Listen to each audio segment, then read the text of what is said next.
intertwined with the media. So Hebrew became a modern language, I would say, thanks to the media. It was preserved over the years mainly as a written language in the Bible, in the Talmud, in prayers, in the synagogues. In the 19th century, with the establishment of the Zionist movement, it gradually evolved from a written, religious, and ritualized language into a spoken, secular, and vernacular one. The mission to inculcate the spoken Hebrew among Jewish population in pre-state Palestine, and later among Israelis, was carried out in large part by the education system and the mass media, printed press and broadcast media. So the story of the Hebrew is differs from the stories of other languages because Hebrew was chosen as the language of Jewish newspapers in Europe and mandatory Palestine, not because it was spoken by the people in the region, but rather as a deliberate nationalist act. So the aim was to resuscitate this ancient language and hence to create a continuity between Zionists and the biblical Israelites. And today there are 10 million Hebrew speakers around the globe. Almost 6 million of them live in Israel.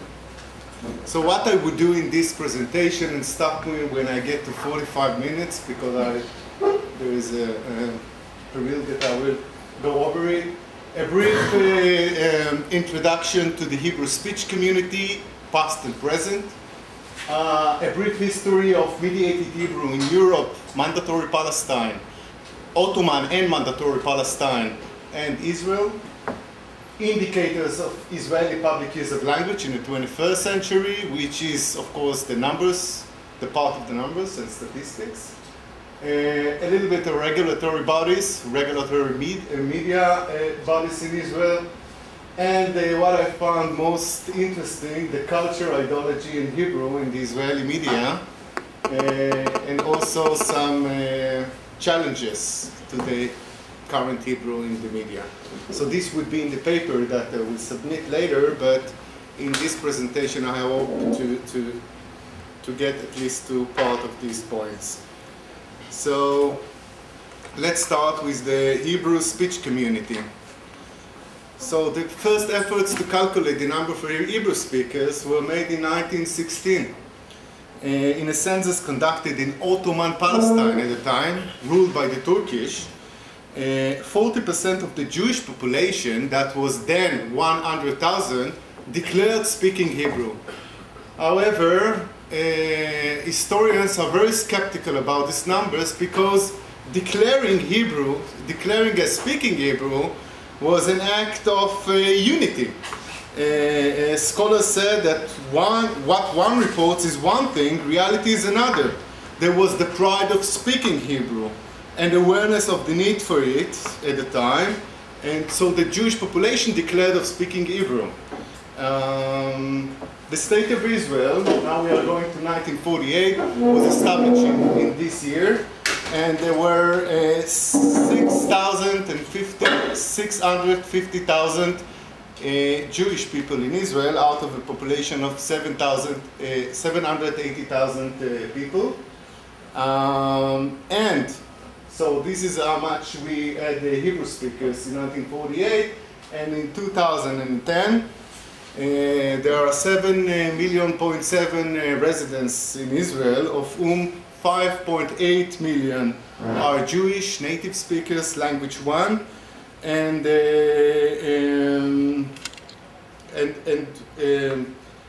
other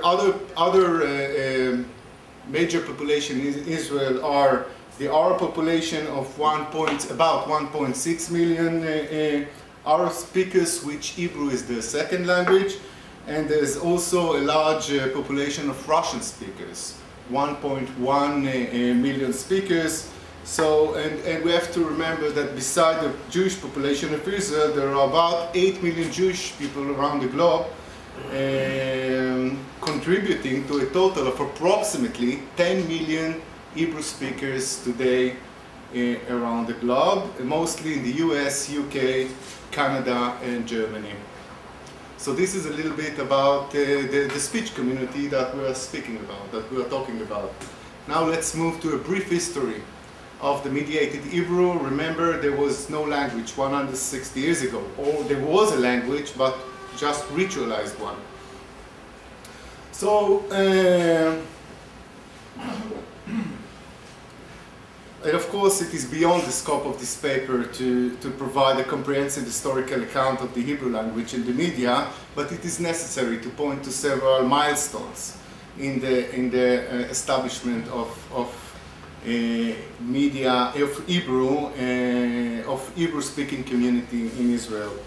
The histories of modern Hebrew and the state of Israel, as I said, are intertwined. As a diaspora among different nations, the Jews preserved Hebrew language throughout the generations, not least by means of the weekly public reading of the Torah portion in the synagogues.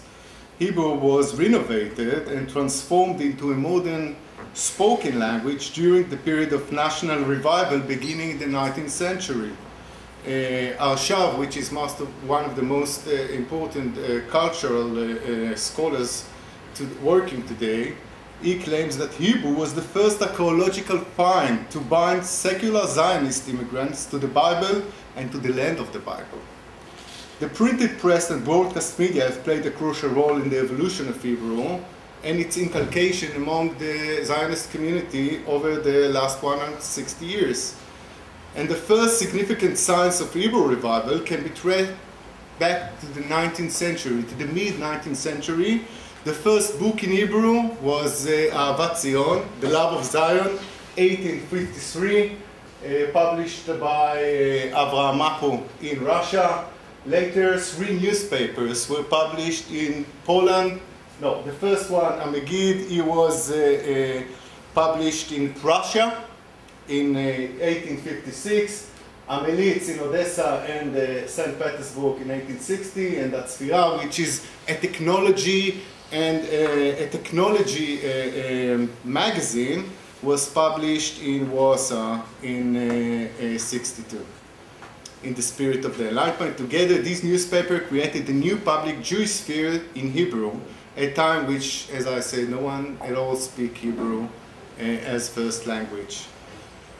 In Ottoman Palestine, now journalism scholars divide the evolution of Hebrew media and Hebrew language into 3 periods in time. The first one is in Ottoman Palestine, 1863 and 1864. 2 newspapers were published for only 1 year in Hebrew, Lebanon and Achavatzelet. Both of them were closed by the Ottoman regime 1 year after the publication. And both of them, by the way, represent a rival Jewish communities in Israel. We are talking about several thousand people, and still they needed, each one of them needed its own newspaper. The second period is identified by the person who is regarded in Israel as the reviver of the Hebrew language. His name is Eliezer ben Yehuda, and he is responsible for most of the innovations of words, neologisms, and so forth. Ben Yehuda identified the important role of the media in inculcating Hebrew, and he himself established 3 newspapers. Atzvi in 1884 was the first one, and later he published Ahor and Hashkafa, in which in all of this newspaper he introduced his linguistic innovations and new style of writing, which until then was very biblical, very cumbersome. Hebrew newspapers flourish in the third period under the British mandate in Free State Palestine. Eliezer ben Yehuda's son, his name is Itamar ben Avi, published the first tabloid, yellow, sensational newspaper in Israel called the Daily Mail. And again, he is also responsible for making the language more fluent, more spoken, vernacular. These statistics are coming from 2 scholars. One of them is Owen Sofer, the second is Mustafa Kaba, about dailies and weeklies in 1939 in Israel. in Palestine, in a matter of fact. So in Hebrew we had 9 dailies, 18 weeklies, and 6 bi-weeklies, and 34 monthlies in Hebrew. And for the Palestinian population, the Arab population at the same time, 11 dailies, 14 weeklies, and 9 monthlies. This is 1939, 9 years before the establishment of the State of Israel. Another and of course at the same time, the first and this period, the third period, the first commercial newspapers were established in Israel, Yediot Acharonot, Haaretz, and Ma'ariv. So all 3 of them are still working today, although the last one, Ma'ariv, is facing closure right now because of the emergence of new players in the Israeli media landscape, which I will introduce later. Another landmark in the revival of Hebrew is the establishment of Kol Yerushalayim. Kol Yerushalayim, the first broadcasting station in Hebrew, which worked between 1936 and 1948 under the British mandatory regime. And the Hebrew channel became common public space in which spoken Hebrew, dynamic, updated, and meticulously pronounced, was established. The Hebrew radio played an important role, at least in due to main 5 factors, and the most important, in my opinion, it created for the first time a shared exclusive Hebrew public sphere, and which people could hear in almost real time how to speak Hebrew and could discuss the matters of the day. It also contributed to the standardization of Hebrew, enriching and updating the language, institutionalizing regular time slots for learning the language, because many immigrants came from all over, and it has a very crucial and important role in teaching, inculcating the language. And of course, until the establishment of the Hebrew radio, the educational system and the print press were the primary instruments for inculcating the language. However, it was broadcasting that was the catalyst in the transformation of Hebrew into a shared spoken language, because unlike the factional newspapers addressing specific ideological sectors, Hebrew broadcast was the voice of the consensus, whether directed inward and outward, and there was a great excitement when the first Hebrew radio was established. Here is the words in the inauguration day, the first day where the broadcast was aired. This is how the newspapers in Hebrew, this is how they described this very historic day. This is a great day for our national language, perhaps the greatest day in all of its generations, from the time that Hebrew created one of the most concise, precise, and beautifully melodious languages on the earth. For in this day, Monday, the Knana dialects, notice the pathos and the exaggerations, the language of the Canaan, in the words of our noble prophet Isaiah, will soar into the air, it will reverberate from the highest of Judea and Benjamin in the united borders, not only to the all corners of our national home in the third resurrection, but also to all quarters of the world. This is the excitement and the pathos that was at the time, 1938, from this first time to hear Hebrew on the waves, on the wavelengths. And of course, also the educational system recognized the important role of the radio in inculcating the language. Here is one of the founders of the language committee in Israel, in Palestine, in a matter of fact, David Yalin. This is what he asserted in 1940 about the radio. The radio is currently the most important instrument for proliferation of Hebrew. It is the broadcast, not the teachers, that instructs the various sectors in the issue, this is the Jewish population, how to speak Hebrew. So media has an important role in renovating the language and inculcating it among the residents of Israel. And it would be too ambitious to summarize what happened since 1948 and till present day in such a, but I'll try to make it very fast. So, waves of immigrants came to Israel since the 50s from North Africa, from Russia, from Ethiopia, from Africa, turning Israel into a multicultural society. The media became less factional and much more commercial, highly influenced by American tycoons and millionaires. Television first introduced to Israelis in 1968. Until the 90s we had one channel in Israel. Today we have 175 channels in our satellite converters. And the Hebrew language became what many scholars claim Israelite, which is very colloquial, vernacular, and vital as any other languages. So let's move now to the parts of numbers, and this is, the part that no one can skip on. So we start with the publishing industry in Israel. So we see, let's move on it briefly and just point to a very general trend. So we see that whereas in 1980 there were 4,387 books published in Israel, 2/3 of them are in Hebrew. In 2000 between 2004 and 2011 there were 5,475 published. Oh, I see this is not an updated one, because the number of 4,387 points to all books published in Israel in all languages, which in Hebrew it's about 3,000 books. And between 2004 and 2011 there is an average of 5,500 books published only in Hebrew. So we see a very steep decrease in the number of books published in Israel during these years. And I have to say it was it was not so easy to get all this kind of data from all second-hand sources to get these materials, but today we have the book law in Israel.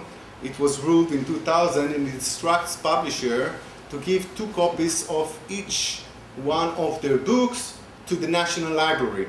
So since 2000 I have very good data from the Israeli National Library, but until then I had to get from here and there the materials. So this is how it goes from the 80s to, this is much better transparent, because here we see the red is in all languages, so we see how many books we had in the 80s, and how much books in Hebrew we have in 2011, the blue bar. Okay, so what language books are published in Hebrew? And this data is true to 2011. So 86 of the books are published in Hebrew, while 6% are in English, 3% are in Arabic, Russian 3%, and 2% to all other languages, which include French, Yiddish, Spanish, German, Russian. I couldn't find Dutch or Catalan. I'm sorry. Not yet. We'll come. Not yet. Well, we're working on it. Okay. So among the books in Hebrew, between 83 and 89% were originally written in Hebrew, and all other are translated from other languages. Publishers in Israel, most publishers, there are today, as for 2011, 1,571 publishers in Israel. More than 1,000 of them are commercial. Most of them are published in Hebrew. This is not the right chart, but most of them publish in Hebrew, but there are also publishers that mostly published in English, Russian, and Arabic. And there's increased the number of publishers in Arabic and Russian since 2003. And according to the statistics obtained from the National Library of Israel, 55 of all publishers are commercial, and we see the distribution of governmental institution, education institution, and so forth. What about the Israeli reading culture?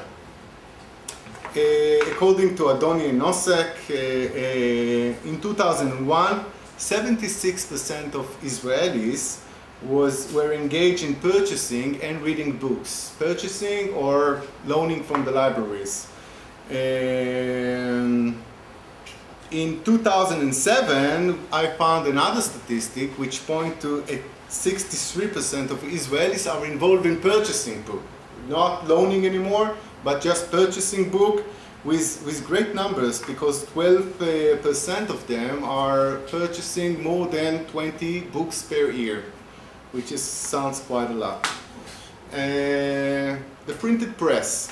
Here we get to some interesting materials, and over the last decades, in line with the general deterioration in popularity of the print press, the number of daily newspapers in Israel has decreased. So in the 70s we had 24, and there was a decrease in 95, and today there's a mild increase to 21 dailies printed today in Israel through to 2009. And as I mentioned, in contrast to Israel's formative years in which newspapers were mainly factional, most of today's newspapers are commercial, but they still demonstrate a clear political affiliation to the right wing or to the left wing. The emergence of newspapers distributed for free, this is the rates of exposure to newspapers in Israel, and we see a decline from 2002 to 2007 in the exposure, in the rates of exposure, but with the introduction of free charge newspapers in Israel, we see again a rise in an increase in the rates of exposure of reading newspapers in Israel. So although the number of dailies is getting down, is decreasing, the number of printed materials in Israel is on the rise. In 1997, there were more than 1,000 non-dailies newspapers in Israel compared to 554 in 1978. Local newspapers are also flourishing in Israel. Since the 80s, there has been an increase in the number of weekly local newspapers. By the end of 2003, 274 local newspapers, of which 8 are published in Russian, 2 in Arabic, and according to sociolinguists in Israel, these locals are responsible for most of the, let's say, diversion from standard Hebrew, but also to the innovation, great innovation of Hebrew. Let's move to the broadcast media and to the radio. Before this graph, until the mid-90s, there were only 2 nation media radio channels in Israel. One is the public broadcasting, Kol Israel, operated several channels. And the second one is the army, military channel, which is Galei Tzahal. The main languages of these channels is of course Hebrew, but Kol Israel, the public broadcasting, broadcasts also in 15 other languages, including Arabic, Russian, and Amharic, which is the language in Ethiopia. Since 1995, 14 commercial radio stations have joined the Israeli media landscape, broadcasting to specific target audiences by geography, ethnicity, and religious. Today there are 26 channels in Israel, commercial channels in Israel, but unfortunately only 1 in Arabic, which is the second official language of Israel. So, if we think about Hebrew versus Arabic, we have something like about 30 channels, which most of them are in Hebrew, and only 2 channels in Arabic. Exposure rates to the radio, we see the decrease in the exposure rates from 85.4 in 2000 to 74.5 in 2012. There are a lot of pirate radio in Israel, but no statistic could be obtained on these pirate radios, which of course serve the Palestinian population of Israel, ultra-Orthodox population of Jewish ultra-Orthodox population, and so forth. As for television, between 1968, this is where television came to the people of the book, and between 1968 and 1919, Israeli had access to one nationwide television station, the public channel 1, which operated as a unifying medium in for the Jewish population of Israel. With the establishment of global media ecology during the 90s, channels were added to both analog and digital converters, providing today 175 channels in Israel. And if we are talking about nationwide channels, today there are 3 main nationwide channels in Hebrew, the public channel and 2 commercial channels. 3 additional channels are the educational channel, the Arabic channel, and the Parliament channel. Of course, our politicians need their own channel. And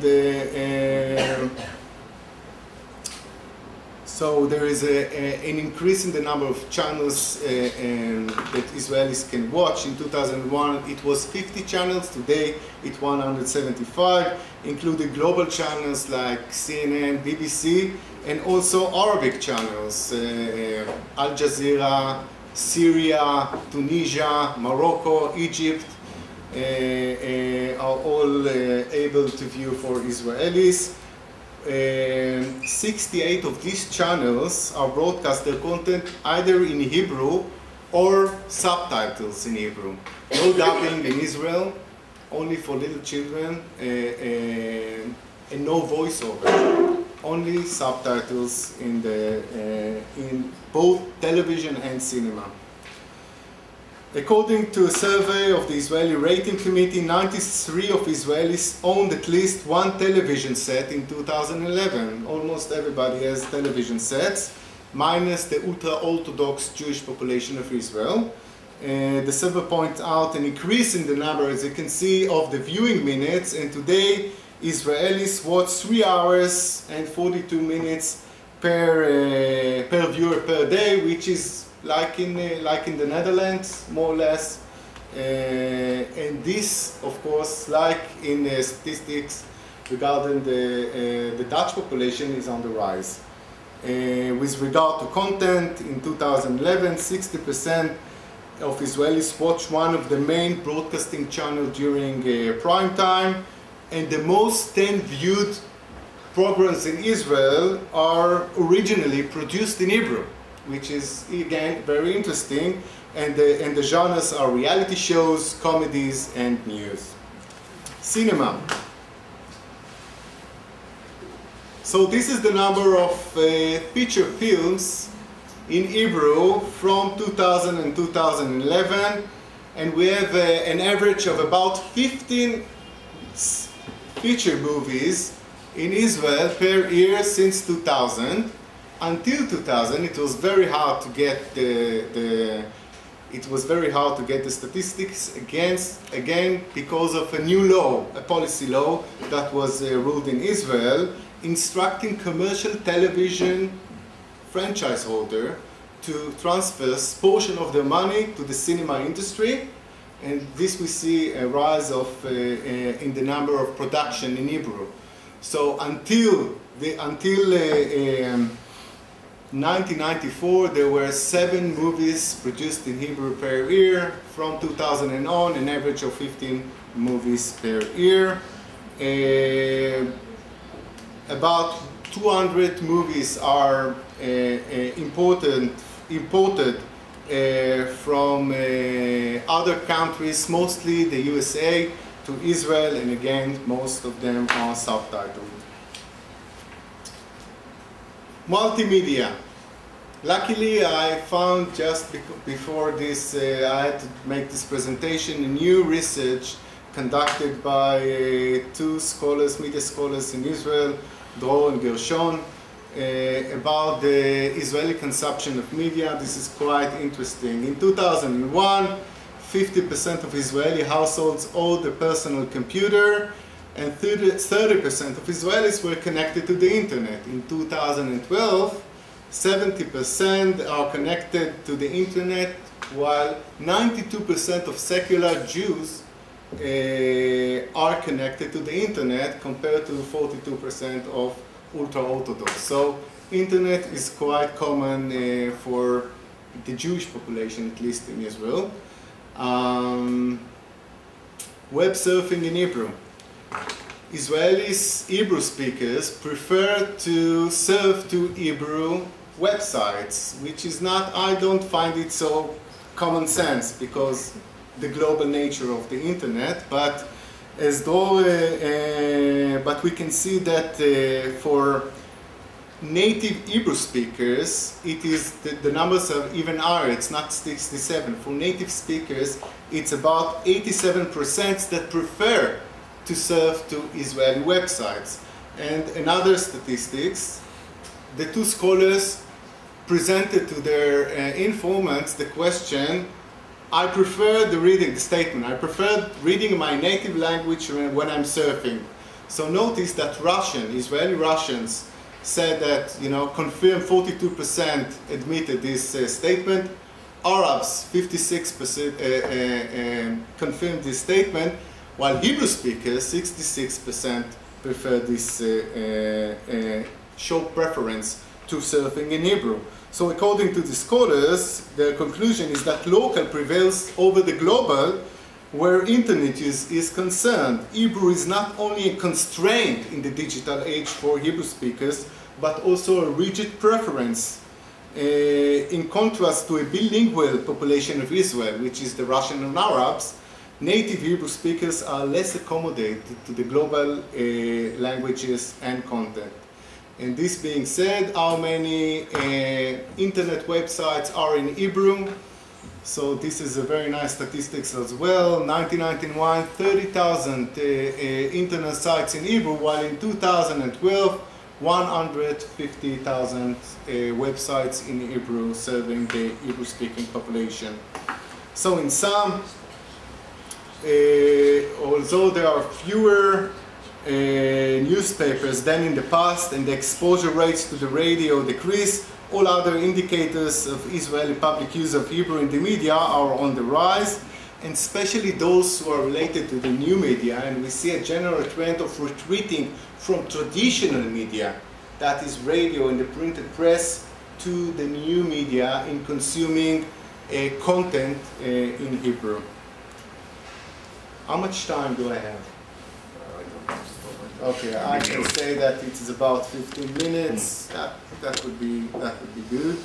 Regulatory bodies in Israel. So in Israel we have two main body regulations.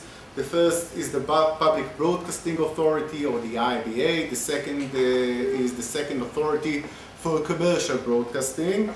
And the second authority regulates the commercial broadcasting market by granting franchise to the broadcasting organizations, determining rules and guidelines for the activities and professional performance.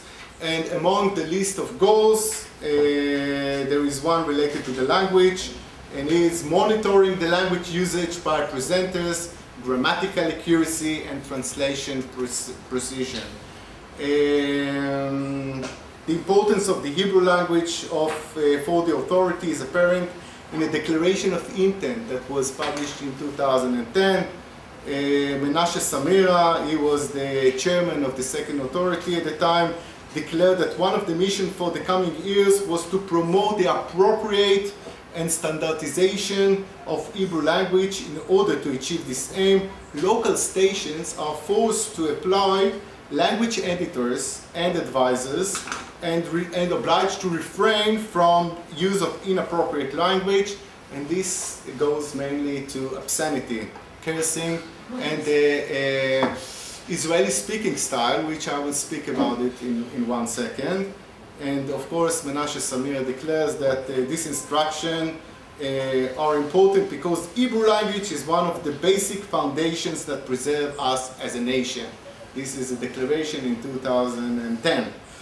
And likewise, the Public Broadcasting Authority Ombudsman report the culture of speaking definition and working and wordings, which is it is the mission of the authority to promote them, to correct the language, and to maintain civilized public discourse on radio and television. And he praised complainers for sending their complaints about inappropriate language use. But when I looked at these complaints, it seems that all these complaints are not about the language use in regard to standardization. It is more about ideologically biased, because media presenters are always accused in being left-wing. And another general complaint about the culture of speaking, which is very rude, I would say. So now we move to the culture, ideology, and Hebrew in the Israeli media, and I will speak about three main issues. Zionism, Hebrew in the media, which is the most, as I said, language. The Hebrew language is let's say, the most important characteristics of Israel today is an immigrant culture and what connects Israelis together. I will also speak, and this of course is a problem for another population in Israel, which is the Arabs, which is of course the second official language in Israel, but Hebrew is prioritized over the Arabic in administration, etc. Israeli speaking style, which I find is fascinating. The Israeli directness, which is ideologically based. There is an ideological base for the Israeli speaking style, which is anti-European. Anti-European, all the Jews coming from Europe had the idea to create a new man, a new person. You can create, but you can create a new person out of anything. You can do it in negative of something. So who would be the negative? The European, the places that they came. So one of the most common characteristics of European in the heads of the Jewish people was politeness. Politeness as decisive, as not decisive, as deceptive, as something manipulative. So they tried in Israel to create a new person and a new type of speaking, which is based on authenticity, directness, and so forth. And this was a great, ideological idea, but unfortunately, in the last 2 decades, it became when solidarity melted, we stayed with a very direct, very offensive, a put-down style of speaking, which is now very common in Israeli media. There's a lot of complaint about rudeness of interviewers, rudeness and loudness, I would say, on the Israeli broadcasting. And the third one is the language of militarism, unfortunately. So what I would do is very briefly go over these three, and I think with this I will summarize the presentation. So Zionism, Hebrew, and the media. So at the start of this presentation, I start by looking at the mutual influence of Zionism, Hebrew, and the media in Israel. And according to the most established culture scholar in Israel, Benjamin Ershav, this is what he notes about the Hebrew. Without the revival of Hebrew, the primary language of the multifaceted society, the Yishuv, that is the Jewish population, would not have become a national entity, and the state of Israel would not have been established. This was not only a revival of the Hebrew language, but of Hebrew culture and of Hebrew society. Hebrew was not only founded in the Yishuv, but it also founded the land of the state of Israel. This inverse relationship, according to which the product, the language, creates its environment, is also discussed by another scholar, Itamar Ben Zohar, who points out that in pre-state period, pre-state Palestine, the meaning of Hebrew expanded to include various aspects of Jewish nationalism. The adjective Hebrew, the Hebrew man, the Hebrew workers union, the Hebrew state, the Hebrew army indicate connectedness to the nation. In Israel's formative years, waves of immigrants arrived from Europe, Africa, the Middle East.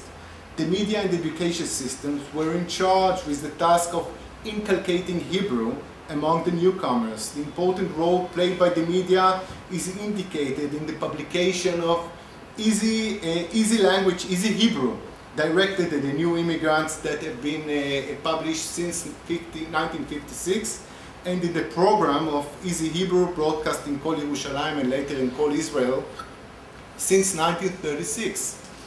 The announcers on the radio were the model of emulation in how to speak the language correctly. Linguists took responsibility for overseeing the acquisition of Hebrew by both announcers and listeners. Their job was to review scripts before they were broadcast, to give feedback to the announcers after the broadcast, and to expand and deepen the mastery of the language among the general public. So radio was perceived the best medium to inculcate the language.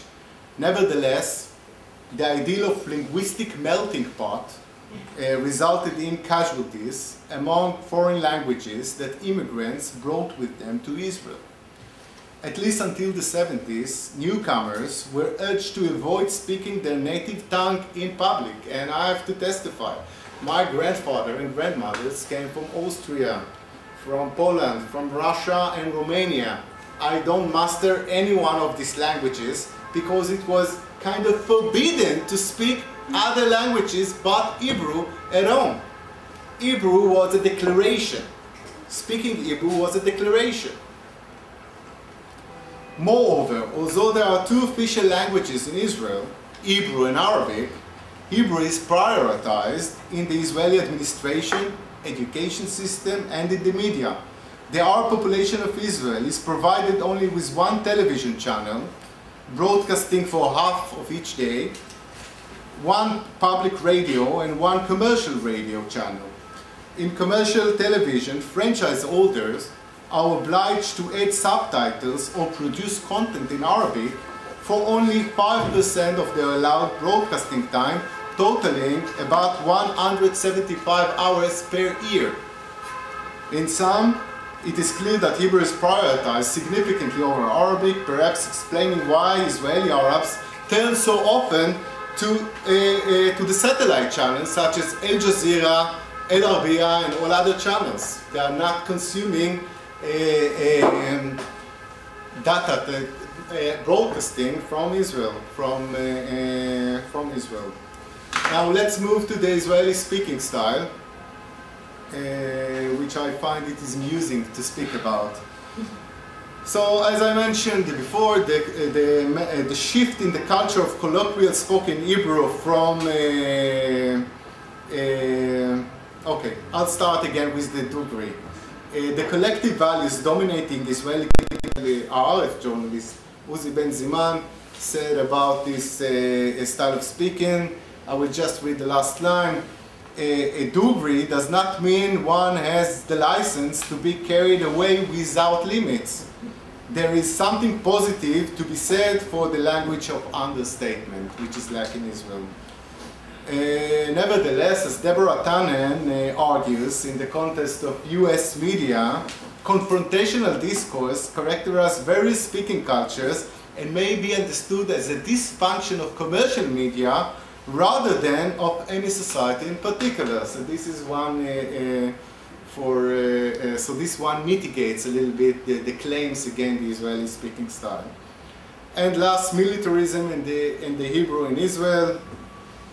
So I mentioned Katriel's claim that the Kasach is related to the power orientation that grounds Israeli militaristic values, but also other Israeli scholars, critical scholars, have argued that media as itself contributed to the militarizing of Hebrew. They do this first by adopting and disseminating military jargon, including euphemism terms that blur the negative connotations emerging in the context of reports on the Israeli-Palestinian conflict.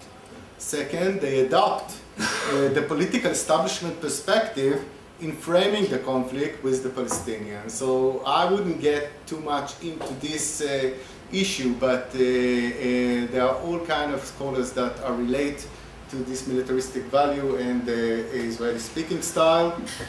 And as the last word, though, my time is over, this is the main challenges. How would you inculcate Hebrew to all immigrants still coming to Israel when we have multicultural values and there are 175 languages in the Israeli converters? Standardization of language, there's still problem of, some claim that there is a problem of standardization, especially in local newspapers and in local radio stations, but they are also responsible for innovation in the language. Israeli speaking style, Israeli ombudsmen are trying to combat this trend of over-aggressiveness in Israeli media, but they, no doubt, they see it as a great challenge. And the last, globalization in new media, which I don't find it as much as a challenge because the threat of globalization was always there. I did a study on the history of the Hebrew language in the first broadcast from the 20s, from the 30s.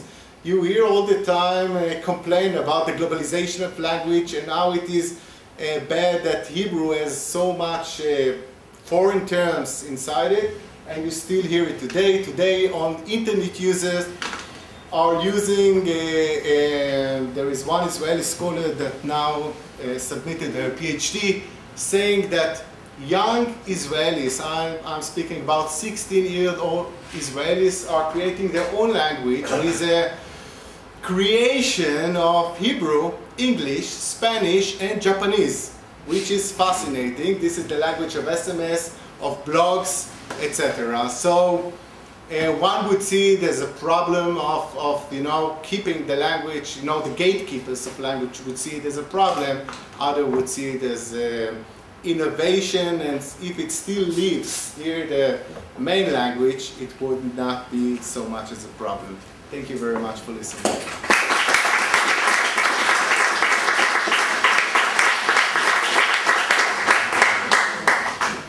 Well, after this fascinating talk, are there any questions? ¿Alguna pregunta o intervenció? Aquí una endavant, sisplau. Sí, toca. Thank you very much for your fantastic presentation. Thank you. I would like to ask you to expand a little bit more about linguistic policies related to the media, because you talked about the authorities, broadcasting authorities, and their policing role, but I don't know if you talked about subsidies, positive policies of subsidization, for instance, for the press, which are quite important in Catalonia. For instance, for the promotion of the usage of Catalan in newspapers and in books. Is there anything similar in Israel? I don't know of anything similar in Israel, although the point of speaking Hebrew, as we also, by the numbers, is a very important issue in Israel. But today, most of the arguments is about, or most of the fears are about two main things: new media and what I say, the mix, the Kraoli language that the new media creates, and the Israeli speaking style. I couldn't find, well, I have to say that I'm not a great expert in media language policy. This is not my field of expertise, and I try to learn more about it for this presentation. But from what I saw, the issue of standardization of Hebrew and keeping the language alive is not the main issue for the media regulators. Although it is because language is standard language, you can find it in the nationwide media, in the public broadcasting channel, and even the commercial channels.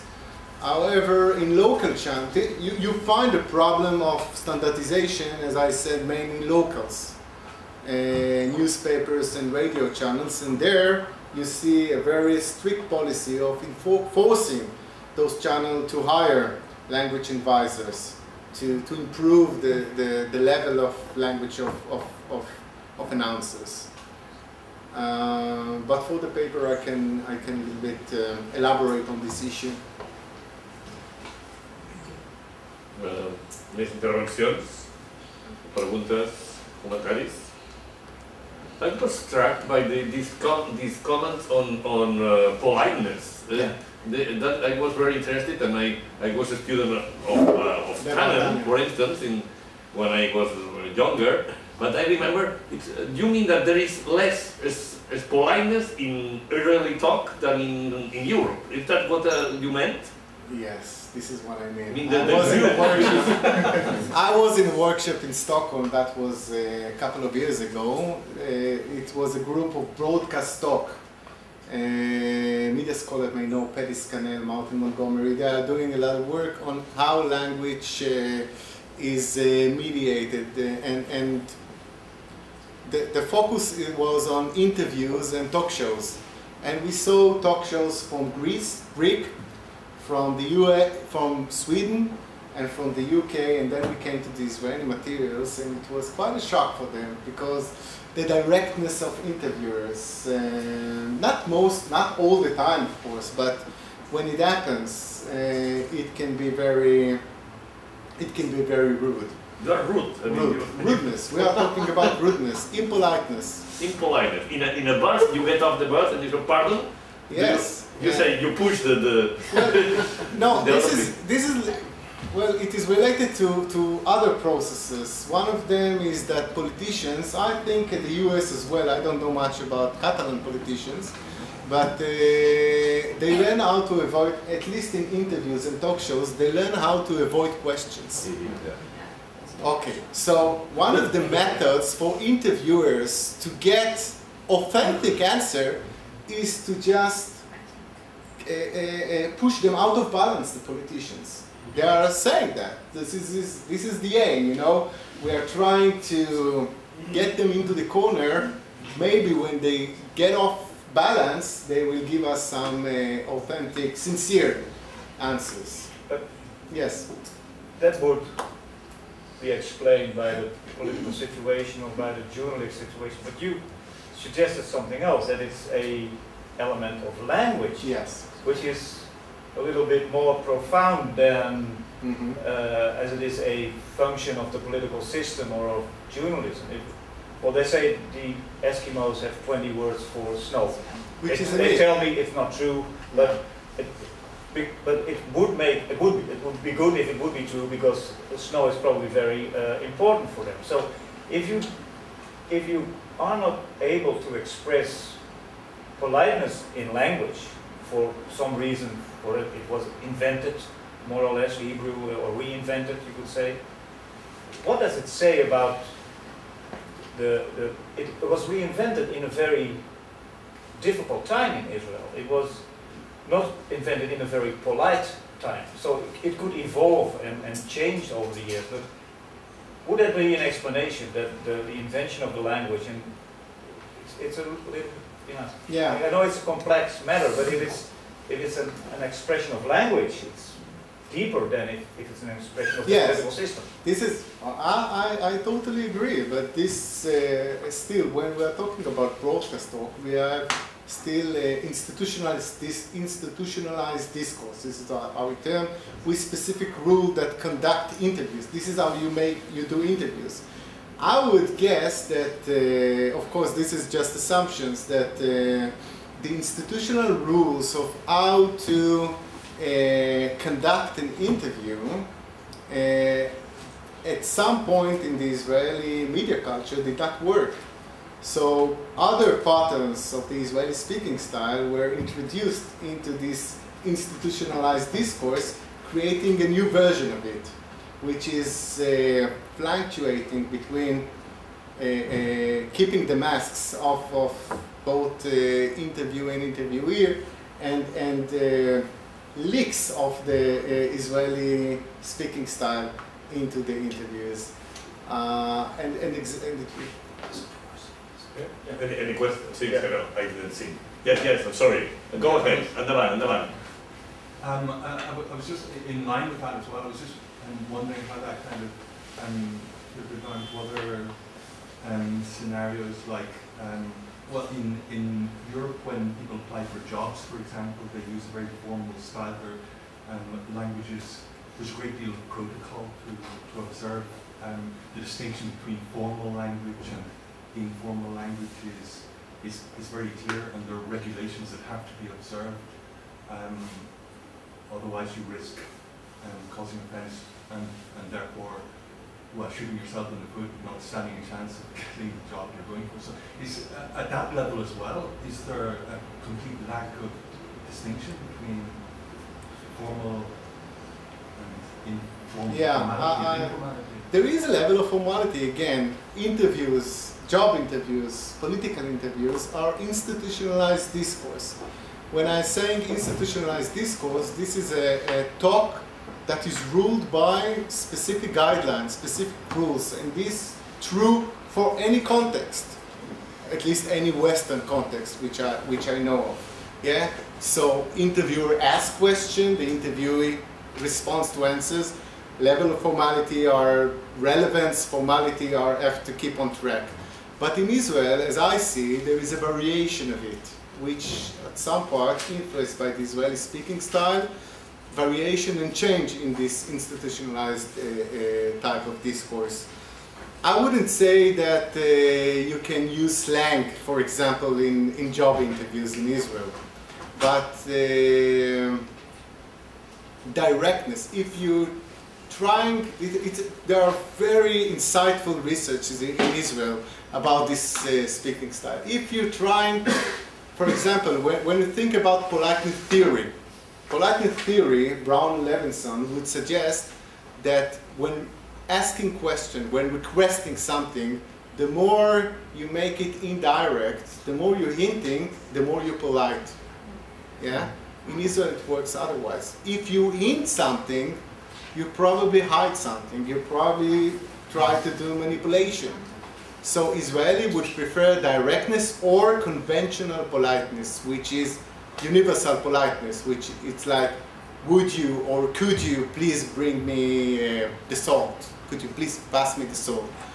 This is kind of conventional politeness because I'm not asking about, please bring me the salt. I'm asking about the ability, the capability to bring the salt. So Israel show preference to directness or conventional politeness, while other European population show preference to more indirect way of speaking. Thank you. Hi ha alguna pregunta més? Si no, passaríem a tractar el tema de Polònia. No hi ha una paraula més encara. No, endavant. So do you think that this style will make a problem in the international relations with Israel, with other people? Yeah, well, it might. I find myself from time to one of the interesting appearances of this interactional style is to cut someone in the middle of his turn.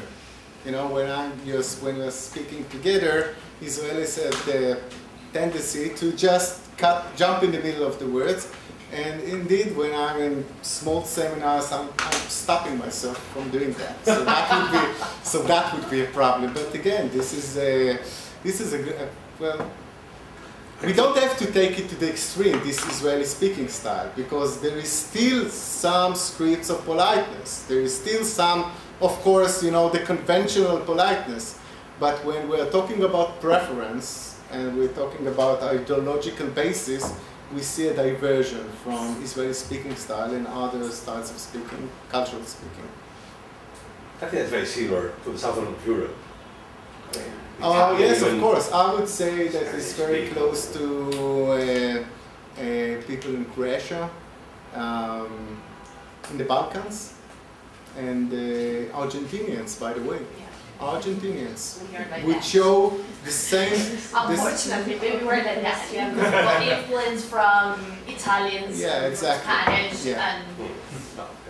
But again, in Israel, as far as for the literature suggests, it has some very basic ideological roots for this style of speaking, because the people that came and to establish the state of Israel came from Russia, Poland, and Germany, which is, of course, not obeyed to the same pattern of speaking.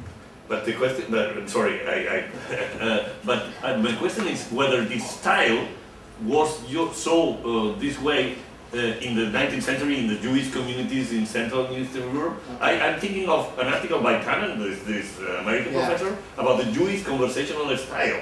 And he described many years ago the style of Jews in New York.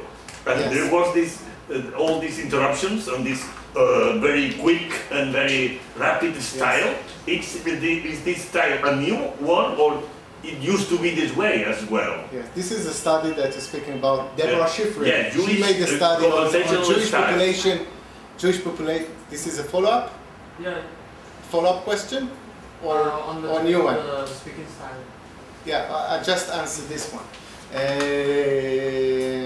As I mentioned in my paper, there's one study made by Shoshana Blum-Kulka, Menachem London, and Gonina Cohen, who are claiming that the Israeli speaking style is, again, have some influence. You can create a speaking style or a culture out of anything.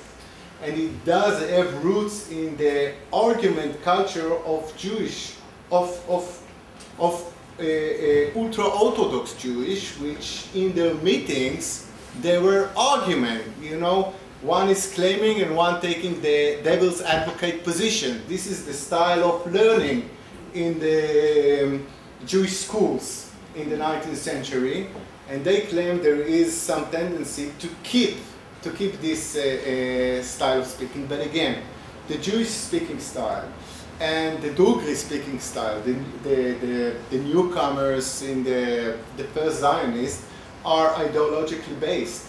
The Kasach, which I'm speaking about, is what happens when the ideology is erased, is vanished.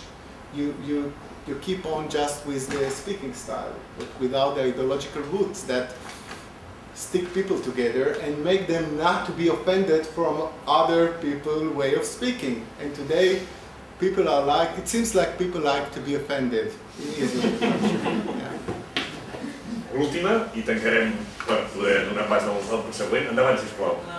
It come across my mind that whether this kind of speaking style could be found in speakers of Creole languages, because there was a time when the Hebrew-speaking people were mostly children, right? So the language was introduced into society by children. And from what I've seen in other cases of creolization, where Creole varieties come up with, I've seen something kind of similar. This is an interesting view, but I don't know of any study that corroborate. This is very interesting. Molt bé. Canviem de capítol, passem a